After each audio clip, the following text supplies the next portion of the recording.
This is Gene Lance on the Workers Beat Extra.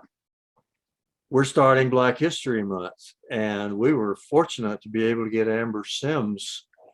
So I've always really been interested in history, and I wanted to learn more about the Freedmanstown community that's in what is now called Uptown, but what was former Short North Dallas, Freedmanstown, Staten Island neighborhood.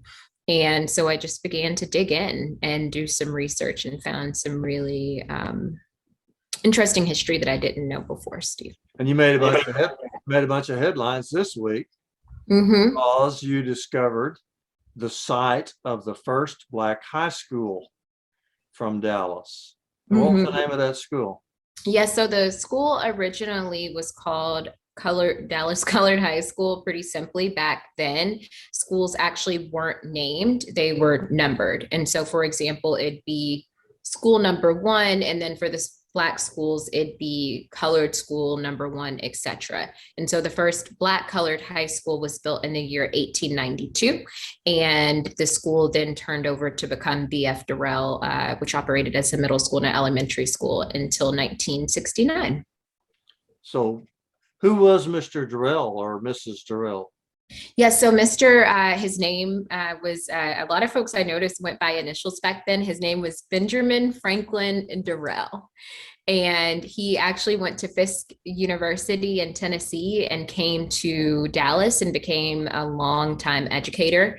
He participated in the local chorus, and he was actually really famously known, if you go back and look through the Dallas Morning News archives, for being the starter, the creator of the Black Dallas Night School in Dallas ISD.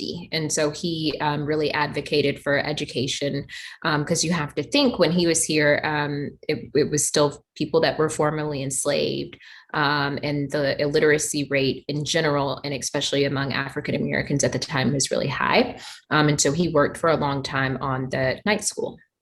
And the school was located there on, is it Hall Street, right by uh, uh, Highway 75? Exactly. The address is 3212 Cochran Street, but it's right off of Hall. And then as a landmark, there's a pretty new Starbucks that's there on the corner. And it'll be what I know that we'll talk about as well is the site of a new Kroger They're grocery going to store. build a giant grocery store there. And the Giant city gave them $2 million to do that. $2 million for a tax break, which And is until you dug absurd. it up, nobody realized that this was the site of the first Black high school in the Dallas area. And that whole area, you called it Freedmantown, Mhm. and it was quite large. It's very Did it large. start at the end of the Civil War? Yep, right after the Civil War, it was, it first started, one of the first land holdings that was bought by formerly enslaved people was a cemetery, which was later rediscovered with the expansion of Highway 75, but then expanded into homes, to churches, to schools. You mentioned it being really large, 272 square feet. We're about to come in, or square miles, we're about to come into football season for the Super Bowl. And so imagine, right, how many football fields that is, but we're talking about an area that expands, through the expanse of Highway 75, but land on both sides. And it's also hard to imagine, when you're sitting on the land of BF Durrell, you can see over to downtown, but you could walk that at one point. And so it's really crazy just how the city was literally bisected, cut in half, in one side of the street on one side and the other on the other side of the freeway. And that was when the metropolitan area there began to deteriorate after they put 75 right through the middle of it. Absolutely. And they dug it right through the graveyard, didn't they? Yeah.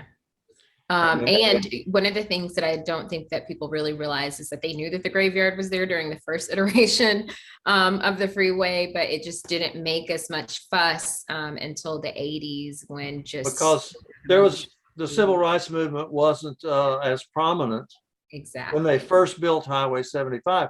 They just put it right through the graveyards and nobody made any fuss about it. Then in 1980s, they decided to expand the freeway, and when they started digging up the bodies, it became a very controversial subject.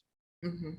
Now, how do you feel about the way the city handled that? Because they went ahead and did it, even Yeah. after they knew they were going to do it. I should say my church, Pilgrim Rest Missionary Baptist Church, is on 1819 North Hall. It suffered the fate of other churches and members of the community in having to move. It's still in the area, but had to move its former location to where it is now. And so I was very familiar with the area and familiar with it changing over the years. And so I remember there was never much there. There used to be a police station over there, but also there were more apartments. There were little shanty houses that some of the former folks left behind, and then the Roseland Project community, which has remained. But I was really surprised to know as I was doing my research, I mean, it did take work, but I was just startled, dumbfounded, and also crestfallen that no one had brought up the fact of the significance of the location. Through various reportings, the site was bought by the entity owned by Kroger back in 2015. It's been covered by the Dallas Morning News, by City Council, and no one brought up the significance of the land, that it was a former school, but also, just in terms of what would happen to the community that's already been destroyed over there.